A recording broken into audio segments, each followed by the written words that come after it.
I just had to let you know you're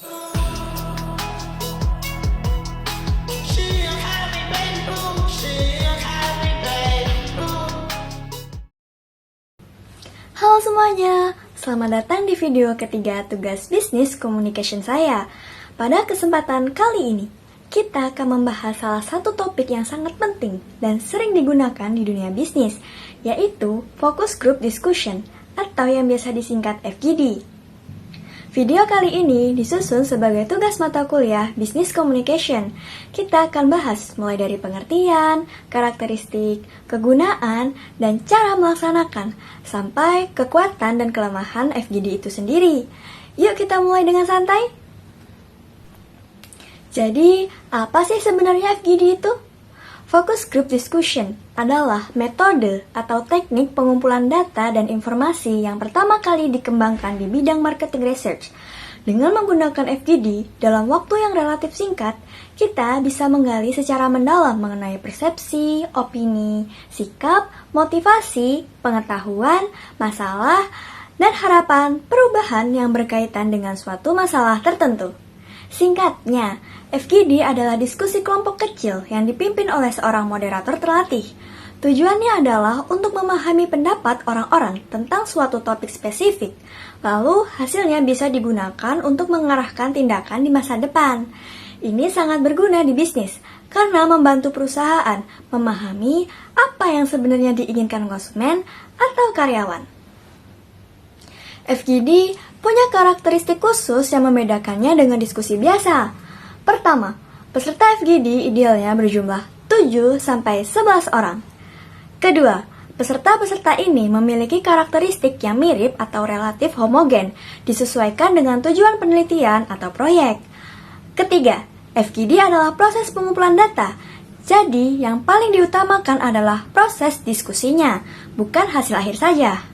Keempat, FGD merupakan metode pengumpulan data yang bersifat kualitatif. Kelima, diskusinya selalu diarahkan dengan fokus yang jelas pada isu atau topik yang akan dibahas bersama.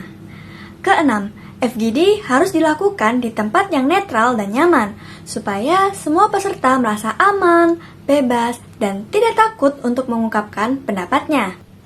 Nah, bedanya dengan grup biasa, FGD itu fokus pada topik tertentu, ada moderator terlatih, dan peserta didorong untuk saling berinteraksi, serta merespon pendapat orang lain secara terbuka.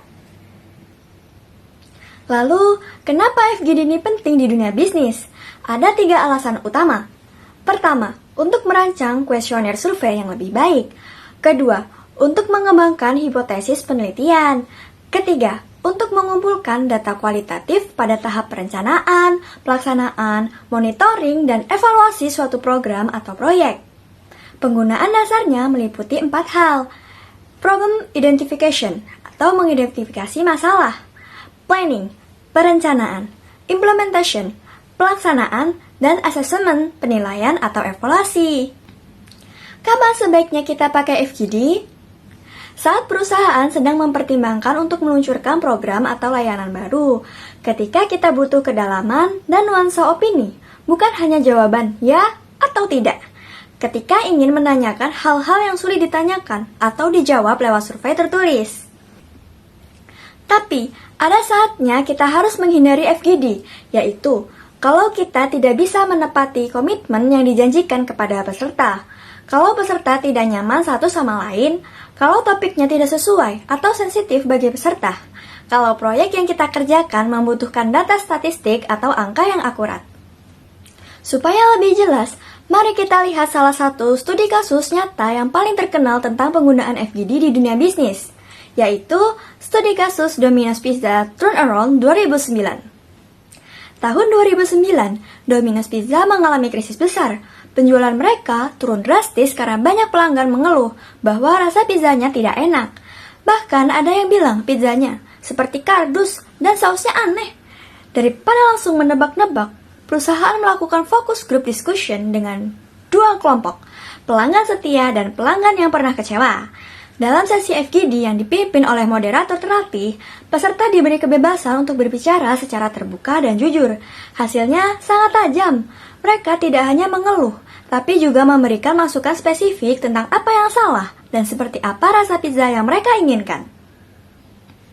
Insight dari FGD ini langsung digunakan Domino's untuk mereformulasi seluruh resep pizza, mulai dari adonan, saus, keju, hingga topping. Yang lebih berani, Domino membuat kampanye iklan jujur bertajuk "We Listened, We Changed". Mereka bahkan memasukkan rekaman suara asli dari peserta FGD ke dalam iklan mereka. Hasilnya luar biasa, penjualan Domino naik 14,3% hanya dalam satu kuartal, salah satu peningkatan tertinggi dalam sejarah industri fast food. Kasus ini membuktikan bahwa FGD bisa menjadi senjata ampuh untuk mendapatkan opini jujur dari konsumen dan membantu perusahaan membuat keputusan bisnis yang tepat dan berani. Sekarang, kita masuk ke bagian paling praktis. Bagaimana cara melaksanakan FGD? Sebelum meeting dimulai, ada 10 langkah penting. Cek ulang tujuan FGD kita. Pertimbangkan apakah ada metode lain yang lebih cocok. Cari moderator yang baik dan terlatih. Siapkan recorder atau pencatat. Tentukan siapa saja yang akan diundang. Putuskan apakah ada insentif untuk peserta. Tentukan detail pertemuan seperti waktu, tempat, dan durasi. Siapkan pertanyaan-pertanyaan yang akan ditanyakan. Rekrut peserta. Dan yang terakhir, review semua persiapan agar tidak ada yang terlewat. Saat kelompok bertemu, langkahnya seperti ini. Ucapkan terima kasih karena sudah datang. Ulas kembali tujuan dan goal diskusi. Jelaskan bagaimana jalannya meeting dan bagaimana peserta bisa berkontribusi. Mulai dengan pertanyaan pembuka dan pastikan semua pendapat didengar. Lanjutkan dengan pertanyaan-pertanyaan berikutnya secara bertahap. Setelah semua pertanyaan selesai, tanyakan apakah ada komentar tambahan? Beritahu peserta tentang langkah selanjutnya dan apa yang akan terjadi. Ucapkan terima kasih sekali lagi. Yang terakhir, mari kita bahas kekuatan dan kelemahan FGD. Kekuatan atau strength. Yang pertama ada synergism. Kelompok bisa menghasilkan informasi, ide, dan pandangan yang jauh lebih luas daripada individu sendirian. Kedua, snowball effect. Satu komentar bisa memicu reaksi berantai dan ide-ide baru yang kreatif. Ketiga, stimulating.